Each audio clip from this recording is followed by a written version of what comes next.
All What right, is man. going on, dude? I think we're ripping some wearables today, right? We Like are. fitness wearables. We are. So the fitness monitoring tools, you got the Aura rings, the Whoop bands, the Apple watches, stuff like that. Now, where I would like to start on this is personal experiences. I know I have some good science stuff that I've looked into on studies on this, and just some of the most accurate wearables out there that I've been able to locate for everybody. We can go into that a little bit later. I think it's a good starting point, though. Personal experiences. Do you currently wear, or have you in the past worn any of these fitness monitoring tools? And what is your experience? The only two that I've worn, and technically one of them isn't a wear. Like the Apple Watch isn't a wearable, but I use the Apple Health on my phone a lot. I still use that one today. Um, but the Fitbit, I've used a Fitbit and I've used the Whoop out of the ones that you mentioned. The one that's on my list that I want to try that I've heard phenomenal things about is the Aura Ring for sleep. So I haven't used that one, but I've heard nothing but good things. I know there are some slight cons to it, which I've read about too, but that's one that's kind of always interested me. Just because we've done a podcast on sleep and recovery, right? And Yep. so I know how important it is and being able to monitor that thing.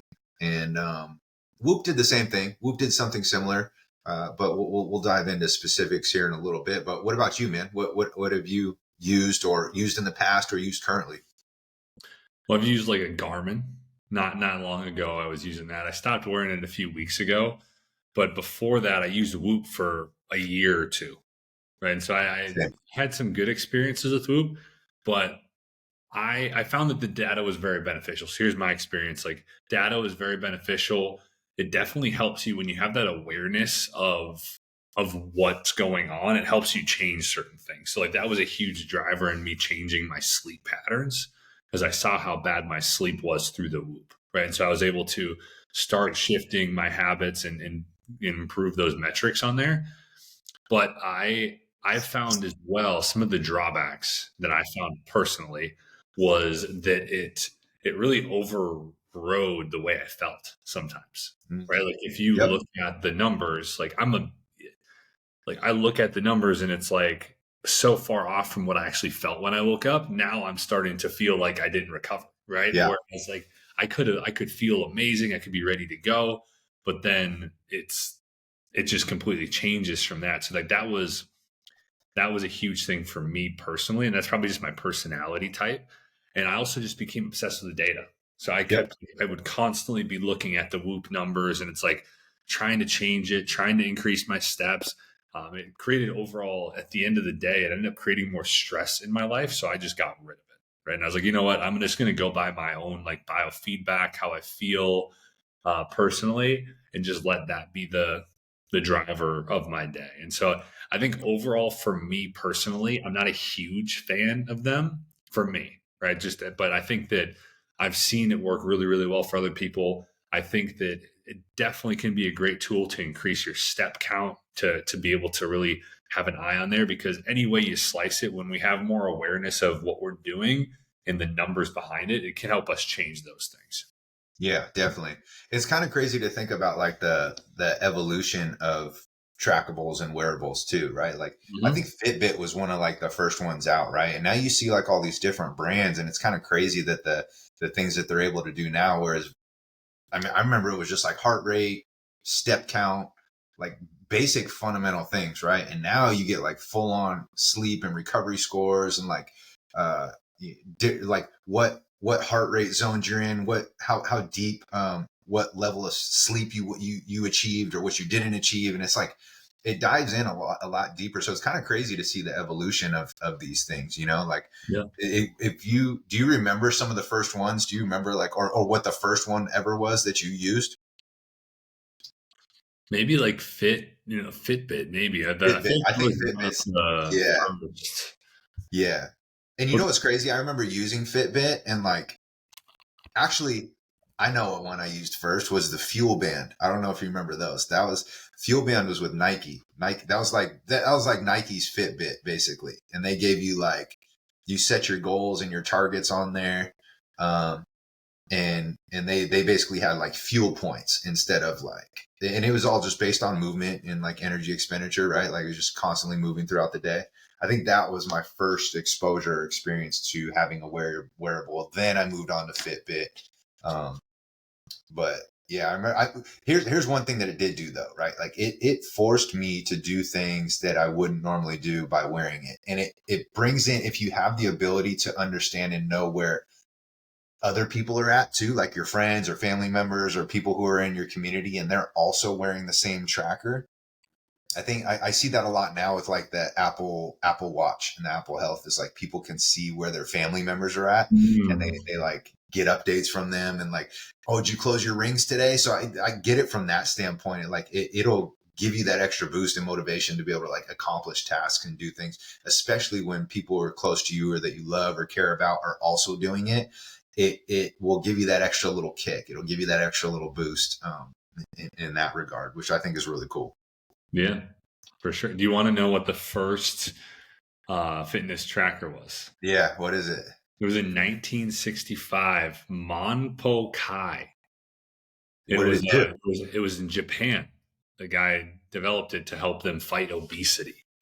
No shit. Yeah, so that was 19. I would have never guessed that 1965 would have been when the first. I mean, I thought you were saying early 2000s. What, or like late 90s? What did it track? Like what?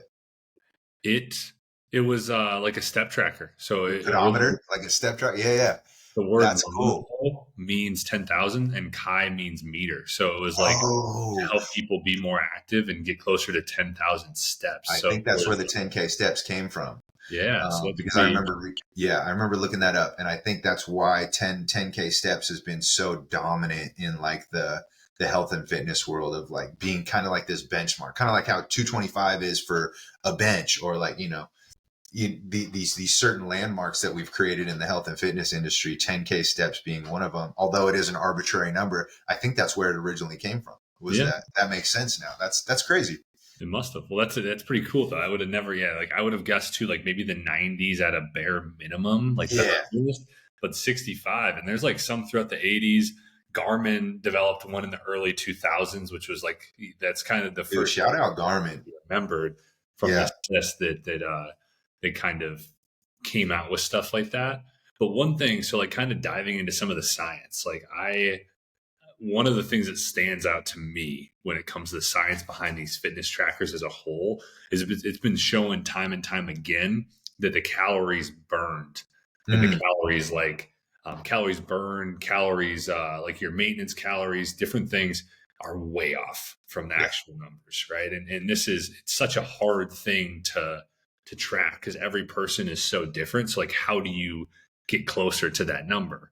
Right. So I know that like some studies have noted that these devices have like a 20% error margin on things like heart rate, way inaccurate on calorie burn, very like overestimate or even underestimation of the end expenditure.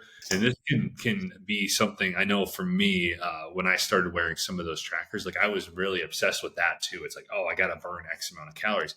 And I think that's like a really rough area for people to go into, is like, once you like think that these things are fact, you can be like, oh my God, like I need to burn so many more calories. And it can force you to overexert yourself when really like a lot of this stuff is just so wrong, right? They actually did a meta-analysis from 2002. It discussed just how how there was like a lot of accuracy, different accuracy things. And it said that Fitbit showed good accuracy for step counts.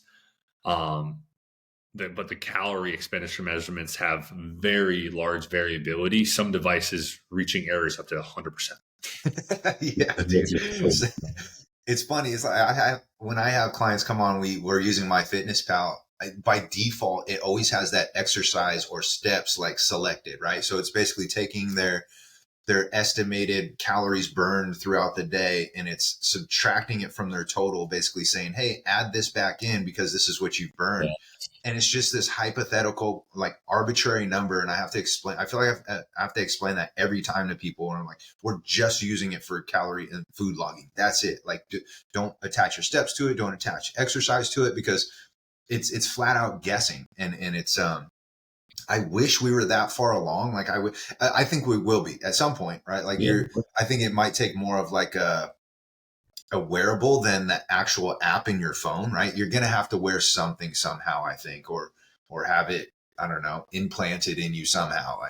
Because even then our bodies are so complex. I hope technology gets to that point where it's like, exactly like, oh, here's one of those other things. It's not necessarily wearable, but I was looking at this the other day. It was man, I'm drawing a blank on the name, but it's an app where maybe you've heard this. It's an app where you scan your food, like your plate, and it like uses AI and it shows you the exact macros of what you're eating and like how much, and it logs it for you immediately, like right there. And I was like, I wonder how accurate that is. Like I wonder, does it take into consideration like how it was made, like the oils that are in it, like like I think it's a cool idea. I think it's a great concept, but I think it leaves a lot of room open for like interpretation. It's like a lot of gray area, I think. But I think it could be something that's awesome though. Like I think I'm like any way to like reduce the friction of the process of improving somebody's health and fitness for like the long-term sustainability, I'm a fan of. So if it was like something that made their food logging process a whole lot easier, I'm like, dude, like I'm all for it. I just don't know the efficacy of it. I don't know the accuracy. I'm guessing it's, how's it going to take into account like some of the ingredients that go into that? It doesn't know. It's just like, That's the tough part, right? And that's the yeah, tough part about these fitness wearables becoming to a point where they're super accurate because everybody's so individualized. It's like how you cook food. Like looking at chicken, you don't know what's all in that chicken, like how much oil, how yeah, much like, whatever the different ingredients could be in the marinade. And there's just no way it could be accurate in that sense, in my opinion.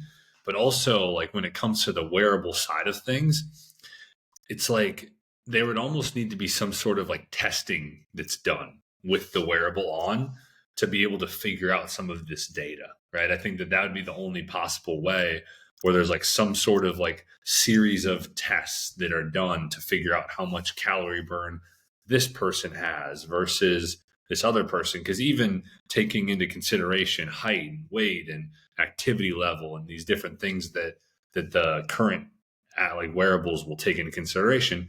I at 220 and 6'5" could have such a different level of muscle than somebody else who's 220 and 6'5", right? And that's going to determine a lot different amount of calorie burn throughout the day yeah, versus my maintenance calories. And so it's like there's just so much different, like just variables in the different stuff there. So but overall, like when I looked at the science behind this stuff, like that was kind of the big thing that I looked into was the accuracy of them, and that's just it's very far off from. But they're getting better, right? There's certain things I know, like heart rate has been shown to like be pretty good with some of these. Like they track the heart rate pretty good, step count's pretty accurate, but it also just shows a positive impact on physical activity, weight loss, health, sleep scores, having these things because it's all through like, and I put here like my inference of this. I said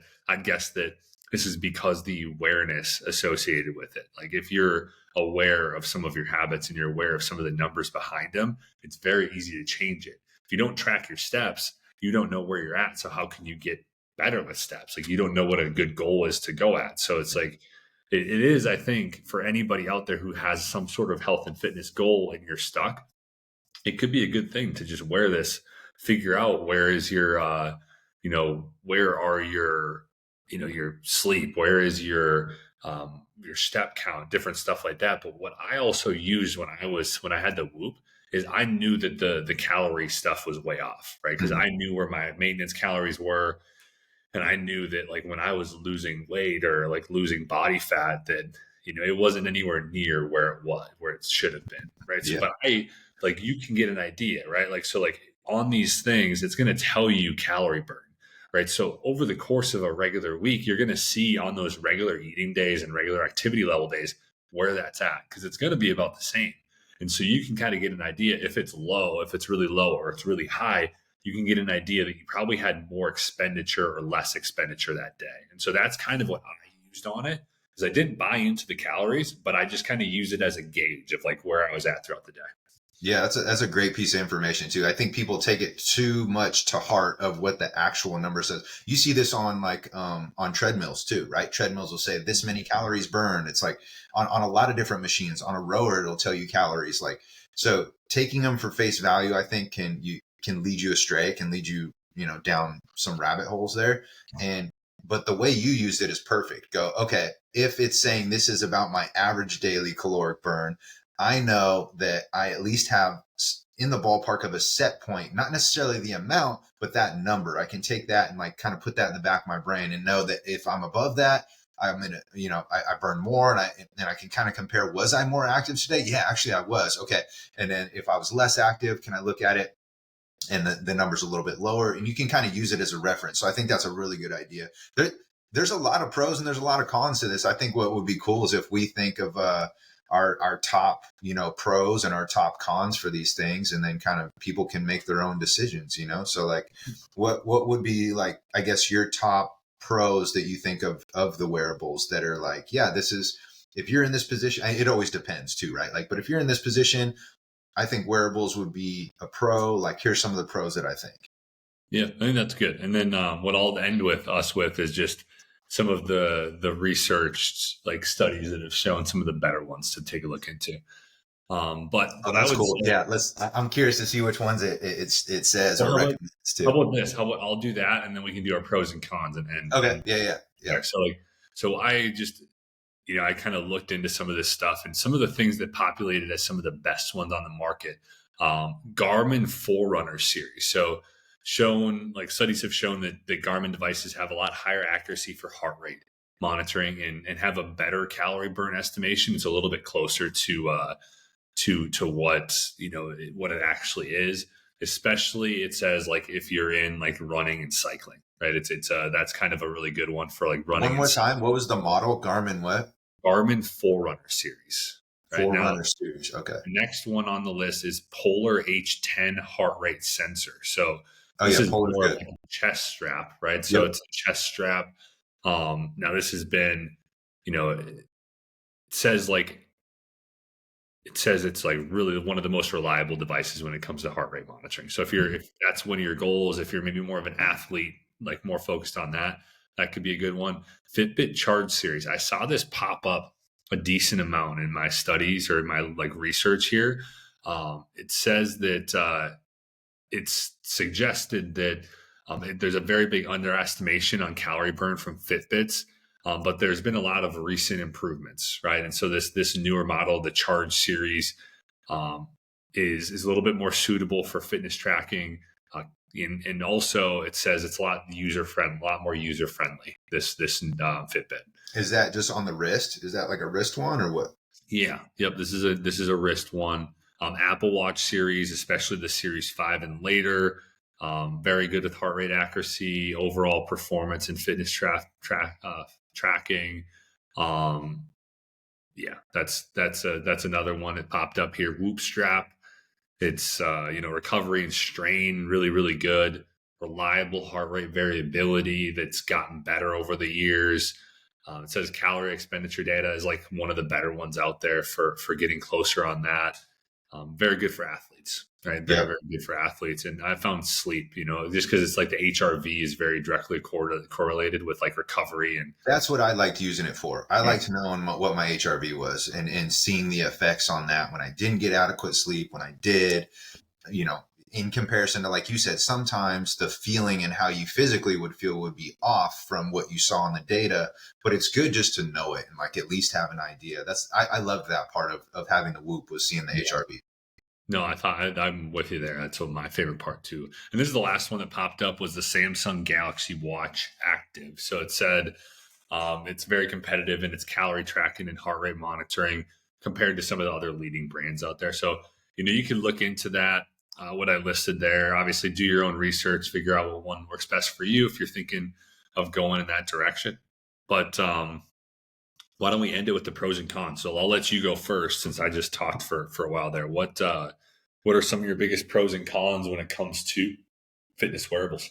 I think I'll start with the pros. So I think the immediate pros that come to mind are it's going to give you a little bit of a kick in the ass. It's going to be that extra little accountability that you need. If you're a data person, you're going to have some fun with it, right? And like you're going to be able to have some things to compare to and reference. Like, okay, where's my starting point?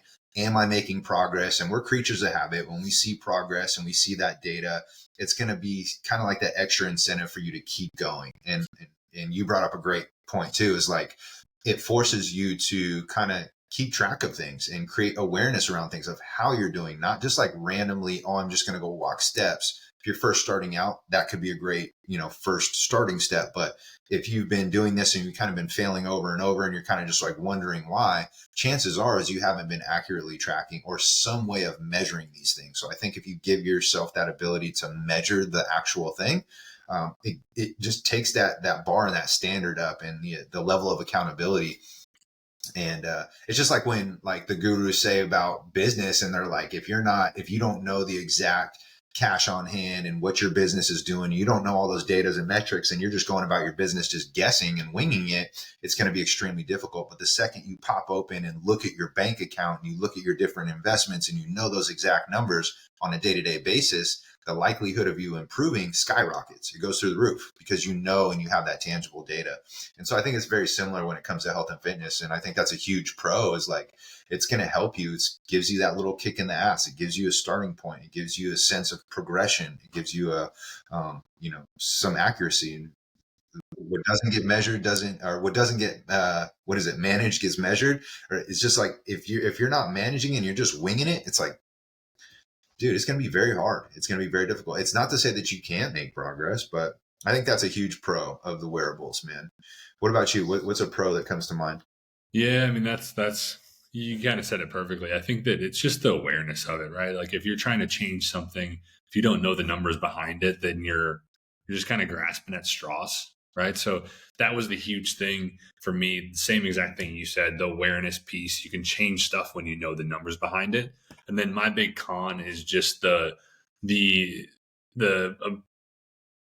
some people will be obsessed with those numbers, right? Yeah. I think that's it's Yeah. not necessarily like, it's just anything can become obsessive. And like, once you get obsessed with like constantly looking at it and constantly trying to change it, and like, oh my God, I have only burned this amount of calories. Like I need to go do a crazy workout. Right. I think that it can become a point of stress potentially too, which is what we don't want. So I'd just be weary of that. For anybody out there who has the personality like myself, who's maybe a little bit more, could maybe go down that road a little bit more. How about I'm you? with you on that one. Yeah, I'm the same way. Like, I think the other con is the accuracy issues, right? Like becoming too dependent on the data that's shown, but then also the accuracy of that data can be a downside. Plus, you're looking at investing in something else, right? A piece of technology, so there is going to be a cost up front. That could be a con for some people. Compatibility with certain apps, I think if you're running a lot of different things, could be a con, right? Like if you have to open this app for this tracking, and then you have to Bluetooth your wearable to this thing, and like you got 3-4 different things going on. It's just like, don't overcomplicate it. It can be overcomplicating. I think you can dive into the weeds on some of the data, and if you kind of take it to heart, it can be more detrimental than beneficial. So it's almost like one of those things where just kind of ride the middle line with it. I think don't let the cons weigh you down so much, and then don't take all the benefits of it like so like to heart as well. I think you just kind of ride that midline and use it for what it can be used good for, and then don't let the cons drag you all the way down. But I think overall, if depending on the person, they can use it to their advantage to literally just get them going. If they need that sense of accountability, I think it's great for that. Yeah. But yeah, there's cons associated, just like with everything, right? So good pros, some decent cons in there, just to hopefully we created some awareness. You have anything to add to that? Not much, man. I think this was good. This is fun to look into. I really enjoy researching stuff, especially that I'm not like as familiar with. So this was fun, and hopefully you guys liked this episode. If you have any other stuff you want us to do research at and do a podcast on, just let us know in the comments. If you're thinking about going in the direction of a fitness wearable, do some research out there. There's tons of stuff out there on the different ones.